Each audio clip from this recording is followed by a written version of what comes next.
Okay, using the mean value theorem, we can show the following.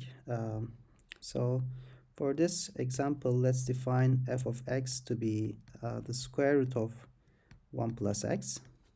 Okay, now we will apply the mean value theorem for on this interval 0x. Okay, so the function is continuous on this interval and also differentiable on this interval 0x. Okay, what is its derivative? Its derivative is 1 divided by 2 square root of 1 plus x.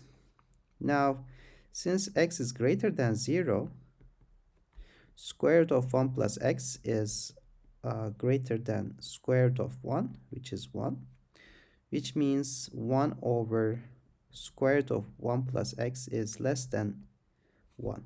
Okay, and if we divide everything by 2, we get this, which means the derivative of the function is less than 1 over 2 if x is greater than 0. Okay, so what does the mean value theorem say? Mean value theorem says that there's a c between 0 and x such that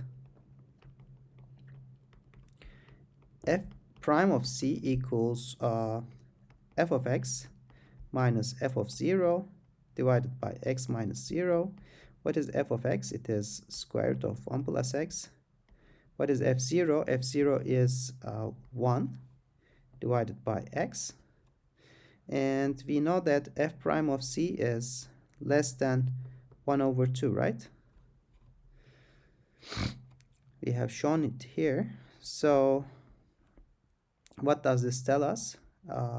This tells us that square root of 1 plus x minus 1 is less than x over 2. We can divide everything by x here because x is a positive number.